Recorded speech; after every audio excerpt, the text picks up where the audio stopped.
still left that way since field day. Probably.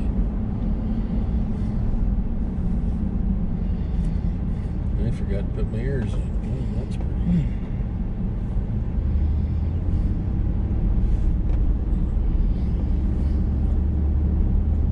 Yep, I forgot to put my ears in.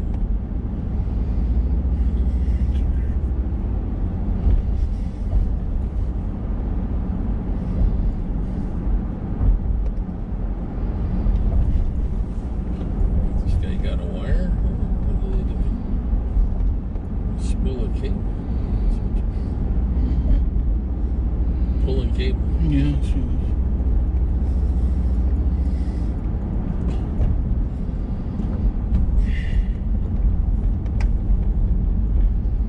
Why they're really pushing for 5G. The government's really telling the telecommunications really push out 5G. I think it's a mistake.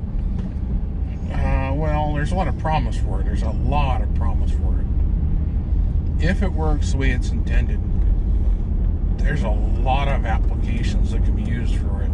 If they actually apply the real speed throughput that you're supposed to get out of it, then there's a ton of promise with it.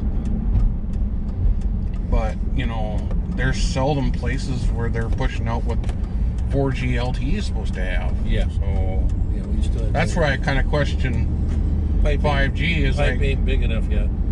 well, this is where I question 5G is. It's like, so you're going to have way shorter range, which requires a lot more access points and a lot more power. Which is not as reliable. Well, a leaf on a tree will block the signal. Yeah, it's no.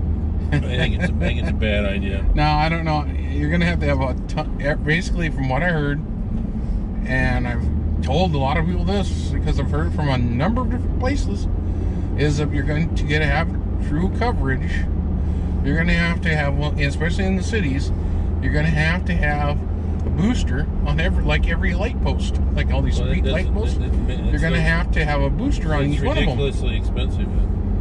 And I've heard some even more wilder claims where it might come down to the point where every house on each corner, or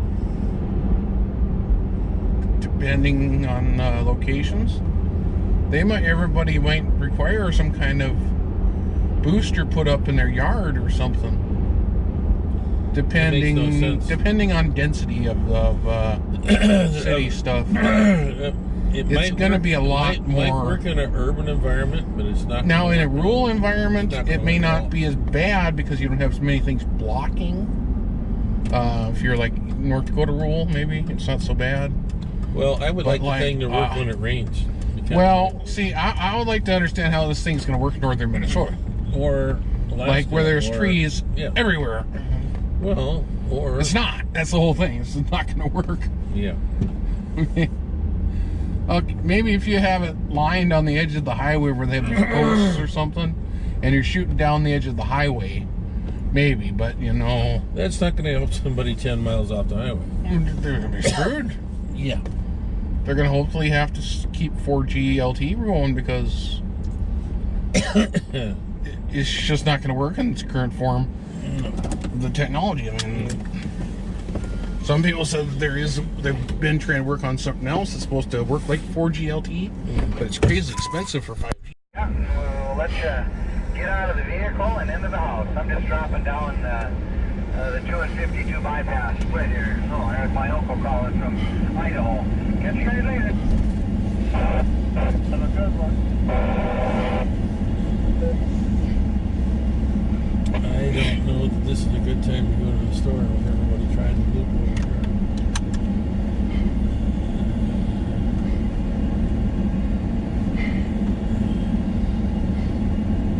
I gotta know about it before any time, otherwise we could have left over there. But it's nice to talk to Larry. Larry's talking about retirement. An annuity for sites. That's an interesting game. Well, that would be nice. I wouldn't see past sites messing with people. No, well, they always did, but I mean, Yeah. it would be nice, you know, say you got 50, Yeah. you know, I was there 12 years. Uh-huh. I was there 10. Jen was there for a long time, too. Yeah, but she got fired.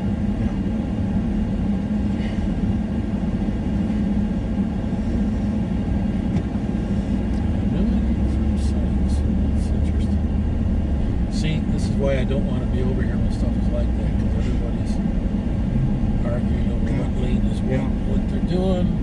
The gas is over here. It's a bad time to be over here. There's that skirt filming. Doesn't look like there's bigger antennas on it, it seems.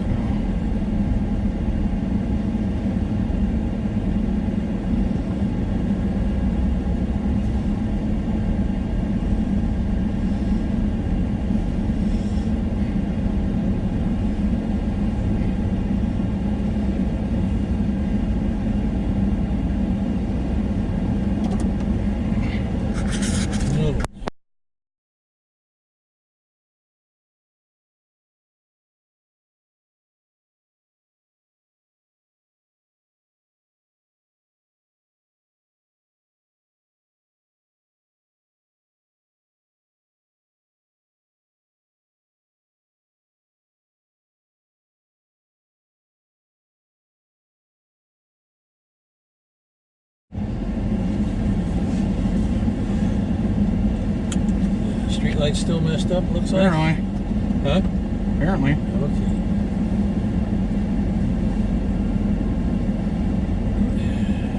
Even though I saw the rescue squad guys already come back from wherever they went. Yeah, well, the city, the folks are probably at lunch. Of course. Meanwhile, ties up at least one cop. I had a bad time at a bad intersection. Yep.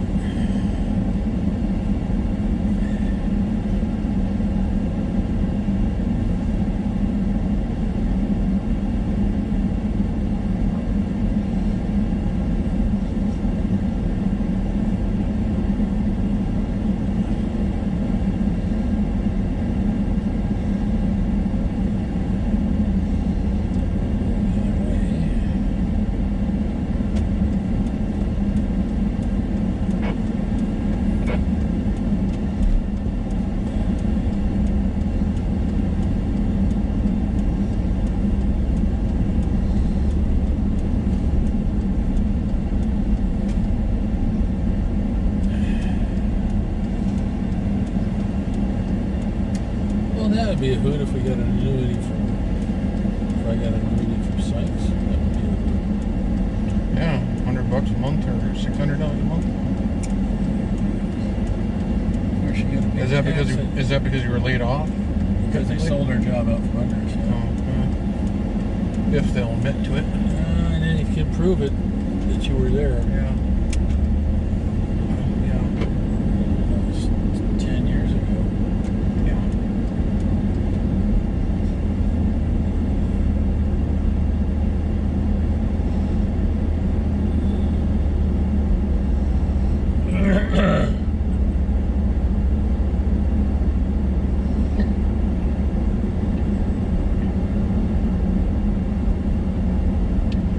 The sneaky is they could also have listed everybody who was there to the end as fired for whatever reason. I don't know. To get around these little things. I'll have to talk to Ken about it. Yeah. Ken was there after the rest of us left, cleaning up the HR stuff. Yeah. It's pretty crowded down here too. Well, yeah, everybody went rerouted, you know.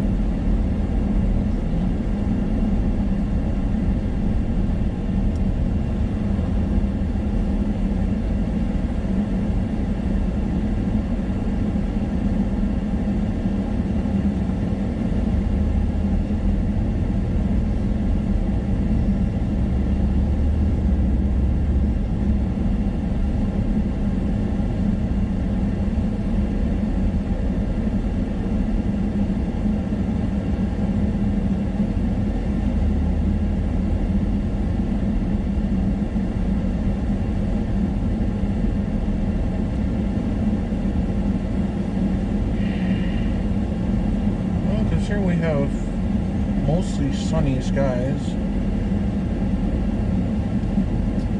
We might actually have something tonight for if we have severe weather. It's hot enough. There's enough moisture. There is a cap, but who knows how long that'll go until it ruptures. When that cold front comes through or whatever, then they'll probably have some trigger. Yeah, we'll see. Yeah, if it was all cloudy all day, I would say the chances of having storms would be very limited, but with it being pretty much sunny, mostly cloudy, or partly cloudy, yeah, probably have a fair decent chance for storms if the cap breaks. If the cap breaks. Keyword there, if the cap breaks. But we've seen it where the cap breaks and still nothing happens. Yeah, it's just funny. I remember that one day it was like 73 degree dew points, 100 and something degree with 120 something or 15 index, and then they said the cap broke, and nothing happened. And that's surprising. Anywhere in North Dakota, which has baffled everybody, including the weather guys. Like, Yeah. what? I'm wondering if that day it was too hot even higher up. That even when the cap braked, it didn't matter because there was a hot air mass above the cap. Yeah, I don't know. That's the only thing I could think of why we wouldn't need good storms in one day. Because it was like hot even above the cap. So cap broke, then it found more hot air. Maybe.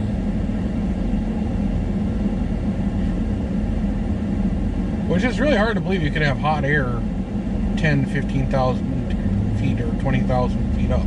It's very dynamic. Yeah. All kinds of stuff going on. Yeah.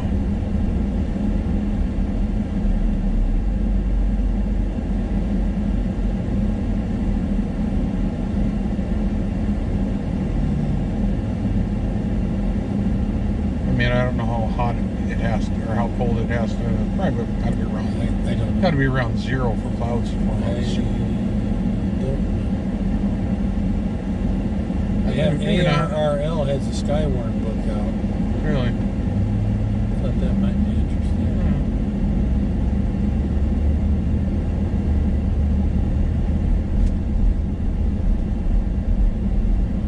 Yeah, that spotter handbook laying somewhere in the room. Yeah. Backwind. Yeah, yeah.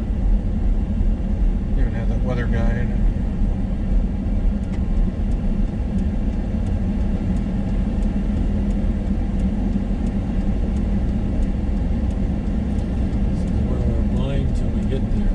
Yeah. There we are. At least in the truck, you sit up a little bit higher to see. Yeah. So you have a lot of hood to look over. Yeah. Yeah, there you go. Thankfully, it curves a little bit down there. It's helpful. Unlike if you had an older truck like the old F-250 we had. I'm never sure where the front end is. Yeah, that's the thing I've always when I get home or if I'm pulling up behind somebody. So when I go to Don or past Allen's places, I get up behind his vehicle and I think I'm getting close, so I park and then I get out and I'm like, oh yeah, I still got like another 1.5 feet I could have gone. Yeah. That's okay. Little buffer zone's okay. Yep. Backing up's some more excitement. Yep. That's almost whether you'd rather have like a camera would be great, but even one of those things that beeps would be nice. It's more brighter backup lights. Well, yeah. Put an aircraft landing light back here. I'm backing up. You're blind? Oh, I'm sorry.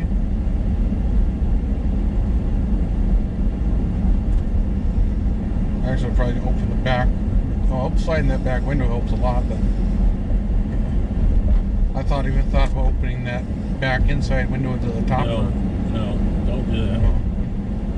That's remember we had on the old F-250, we had that air bladder thingy around so that we could have in. Yep. I thought about that the other night when I was thinking. It's not worth it. No. I thought about it. It was nothing but trouble mostly. Yeah. But I was just thinking it worked as a way to travel before they forget you can't have people in the car without seatbelts. But it had to have been fun from the back end too because you had lots of room. Yeah. Now, bad in an accident, but you know. Yeah.